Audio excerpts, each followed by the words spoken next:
एक संबंध शिव का और आपका, एक संबंध शिव का और हमारा, एक संबंध शिव का और पूरे संसार का है। देखो, बच्चों से संबंध बनाना पड़ता है कि ये हमारे बच्चे हैं। माता से संबंध बनाना पड़ता है कि ये हमारी माता है।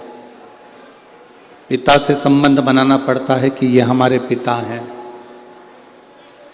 घर में गौ माता रहती है, श्वान रहता है, बिल्ली रहती है, कुत्ता रहता है, जो भी तुम्हारे घर में है, उससे भी हम अपना एक प्रेम भाव का संबंध बनाते हैं कि हमारा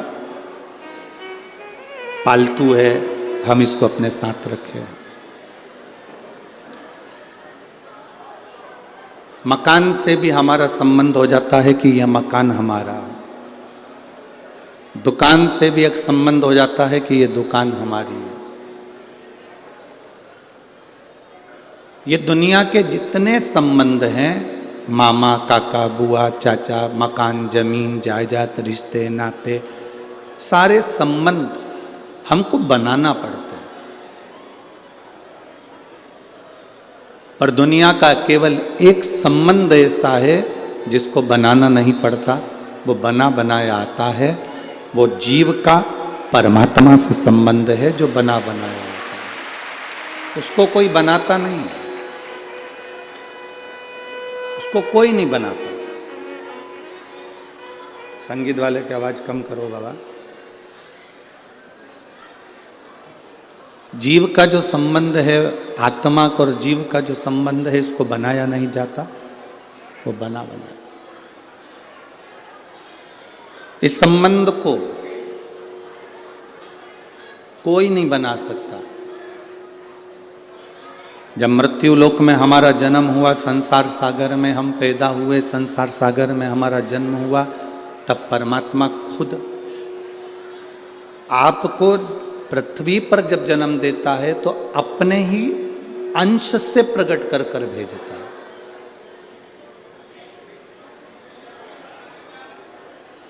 एक माता पिता के अंश से उसका जैसे बच्चा होता है, माता पिता के अंश से जैसे उसकी संतान होती है, माता पिता के अंश से ये शरीर मिल जाता, माता पिता के अंश से ये देखने के लिए दृष्टि, श्रवण शक्ति, पांव, हाथ, मुख, कर्ण, नासिका, ये सब शरीर के एक एक अंग माता पिता के द्वारा प्राप्त हो जाते हैं। पर ये आत्मा जो है, ये माता पिता से नहीं मिली है। ये आत्मा तो परमात्मा उस जीव में खुद देकर भेजता है।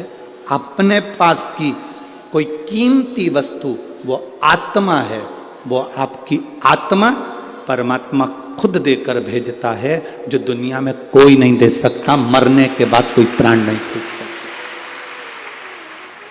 ये जो प्राण दिए हैं, ये जो आत्मा है, जो प्राण है आपके भीतर, जो श्वासें हैं, ये मेरे परमात्मा ने खुद की दी है, आप स्वयं की। संसार के लोगों से बड़ा संबंध परमात्मा से आपका होना चाहिए।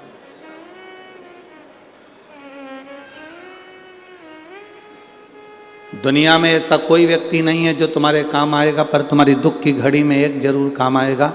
तुम्हारा करा गया भगवान का भजन, तुम्हारा किया गया परमात्मा का नाम और शंकर जी पे चढ़ाया गया एक लोटा जल तुम्हारी अंत अवस्था में जरूर काम आएगा। सियोर वाला महाराज तुम्हारी दुख की घड़ी में कभी नहीं पहुंचेगा, ये अंदाजा हटा देना कि सियोर वाला महाराज हमारी दुख की घड़ी में आ जाएगा।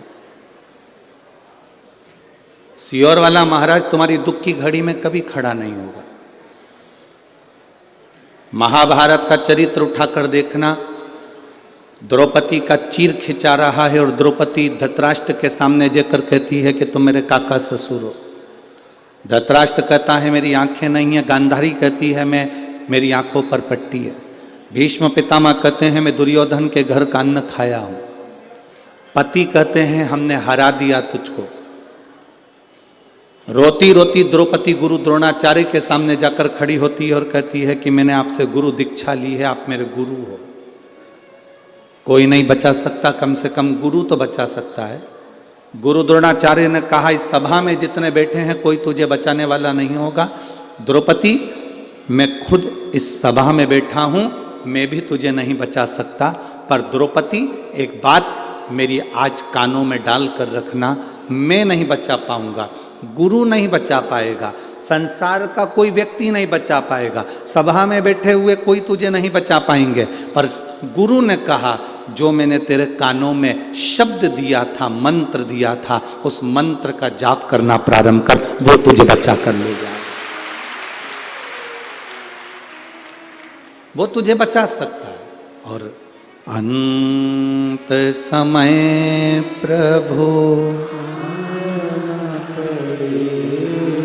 वचन दिया तो आप इस जितने रोड पर बैठे हुए हैं, जितने बाहर बैठे हुए हैं, जितनी दुकानों में बैठे हुए हैं, गाड़ियों पर, दीवालों पर, ट्रैक्टरों पर, टैंकरों पर, जहाँ जहाँ तुम लोग चढ़कर बैठे हो वहीं से बोलो, अंत समय प्रभु वचन दिया तो निभाना पड़ेगा, आए ना आए प्रभु कुटुंब कबीला, अंत समय प्रभु आना पड़ेगा, वचन दिया तो निभाना पड़ेगा। ये गुरु द्रोणाचार्य का शब्द है। कोई तुम्हारे दुख की घड़ी में नहीं आएगा। ये अंदाजा छोड़ देना कि सियोर वाला महाराज तुम्हारी दुख की घड़ी में खड़ा होगा। तुम्हारी दुख की घड़ी में सियोर वाला महाराज कभी नहीं आएगा। पर एक बात याद रखना, दुख की घड़ी में सियोर वाला महाराज नहीं आएगा, पर सियोर वाला महाराज की जो तुमने बात मानी है, शिव जी के मंदिर में एक लोटा जल चढ़ाया है, एक बेलपत्र चढ़ाई है, श्री शिवाय नमस्तुभ्यम बोला है, वो तुम्हारे सामने जरूर है। उसके सिवाय कुछ नहीं।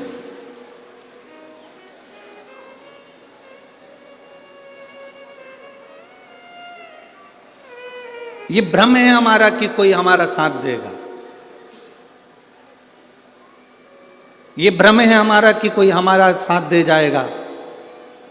केवल वही आता है, केवल।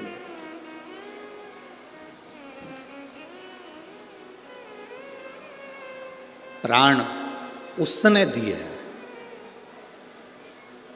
शरीर भले माँ बाप ने दिया है, पर प्राण उसने दिया है। जिसने प्राण दिए हैं, उस प्राण की रक्षा के लिए, शरीर की रक्षा के लिए नहीं, प्राण की रक्षा के लिए जिसने प्राण दिए हैं, उस प्राणनाथ को पुकारोगे तो वो प्राण की रक्षा के लिए आपके नजदीक में आकर खड़ा जरूर होगा। वो आएगा।